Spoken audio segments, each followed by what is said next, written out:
Caros amigos, bem-vindos a mais um episódio de hoje na Segunda Guerra Mundial.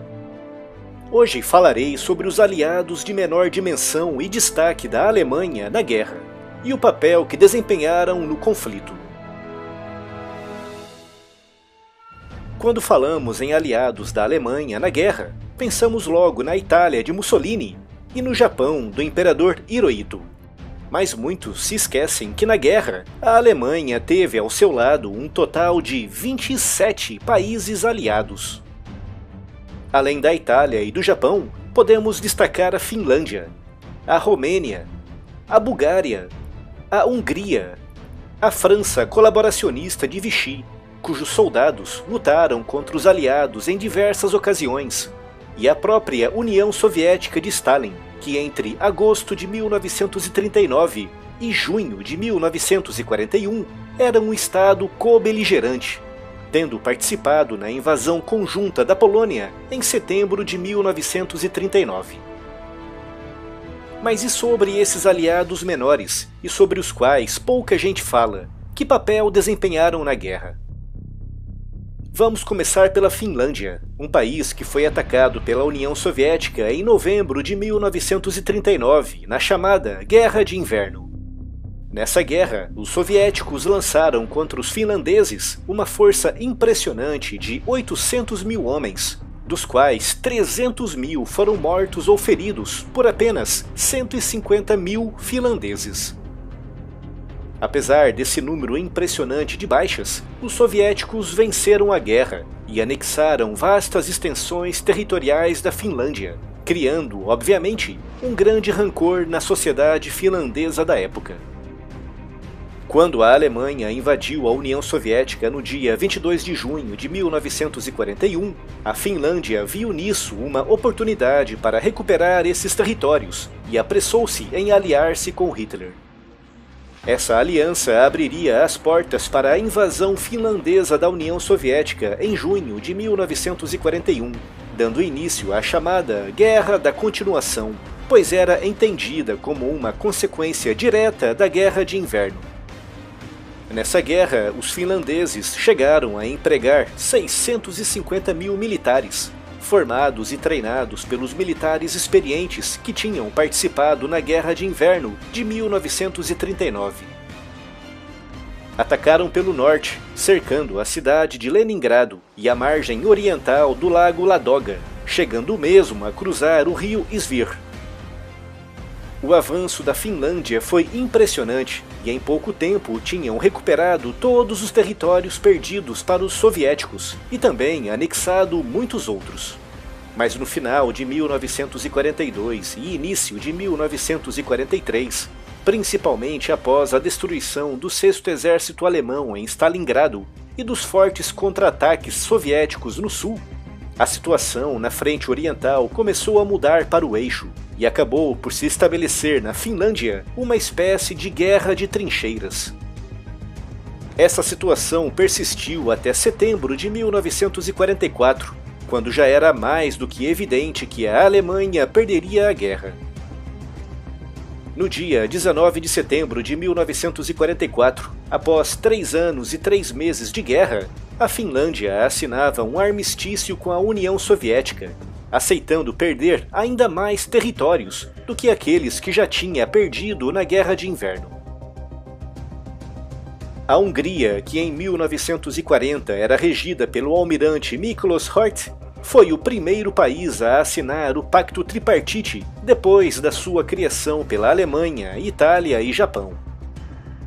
À semelhança da Alemanha, a Hungria foi muito afetada pela sua derrota na Primeira Guerra Mundial e por isso aliou-se desde o início com Hitler, com o objetivo de reverter algumas dessas situações. Essa aliança resultou em territórios cedidos pelos alemães após o desmembramento da Checoslováquia em março de 1939. Em troca, em abril de 1941, a Hungria permitiu que tropas alemãs atacassem a Iugoslávia a partir do seu território, o que resultaria em mais ganhos territoriais para os húngaros. A Hungria declarou guerra à União Soviética poucos dias após a invasão alemã, no final de junho de 1941, disponibilizando para os alemães mais de 500 mil soldados. Mas assim como aconteceu com a Finlândia, a partir de 1943 a situação começou a mudar e centenas de milhares de soldados húngaros foram capturados, feridos ou mortos na frente oriental. Em 1944, o Exército Vermelho estava aproximando-se rapidamente da fronteira húngara, o que levou o regente Horthy a buscar um armistício com os aliados, mas foi retirado do poder pelos alemães e substituído por um governo pró-alemão. Em outubro de 1944, o regente Horthy foi forçado a abdicar após os alemães terem sequestrado seu filho na chamada Operação Panzerfaust. E em dezembro, a capital, Budapeste, era cercada por tropas soviéticas. Nessa época, a Hungria já não tinha um exército pleno, e nos meses seguintes, o país seria invadido e conquistado pela União Soviética.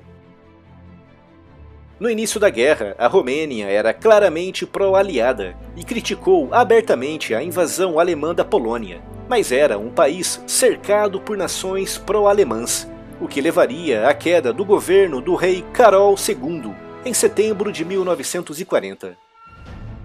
O golpe foi patrocinado pelo general Ion Antonescu, que como primeiro-ministro governaria a Romênia nos anos seguintes com mão de ferro, aliando-se com os alemães em novembro de 1940.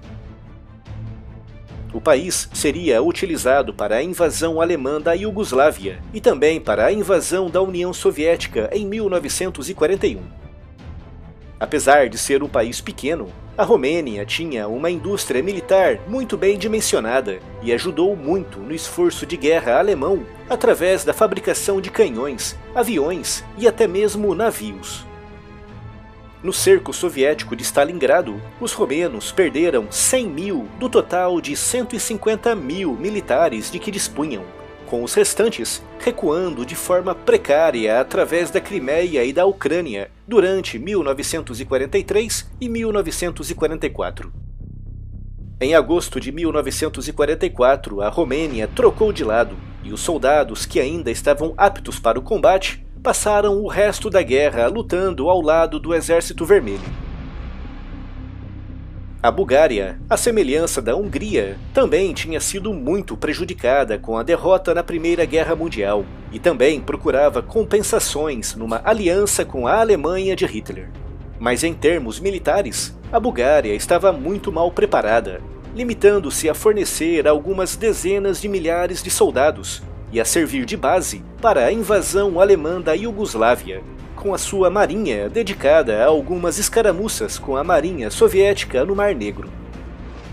Em setembro de 1944, com o Exército Vermelho aproximando-se das suas fronteiras, a Bulgária expulsou as tropas alemãs e declarou a sua neutralidade, um ato que foi ignorado por Stalin, que fez questão de declarar guerra e invadir o país. Nesse mesmo mês, um golpe de Estado colocou no poder um governo pró-soviético, e o país passaria o resto da guerra combatendo os alemães ao lado dos soviéticos. Além desses países, podemos citar também a Iugoslávia, que se dedicou à luta contra os movimentos anti-alemães liderados pelo Marechal Tito, a Tailândia, que ameaçou os interesses britânicos e franceses na Ásia, e também a França colaboracionista de Vichy, que enfrentou e causou muitas baixas nas tropas americanas e britânicas que desembarcaram na África do Norte em novembro de 1942. Para mais detalhes sobre a composição das forças aliadas e do eixo, assistam esses vídeos, cujos links estão aqui na descrição.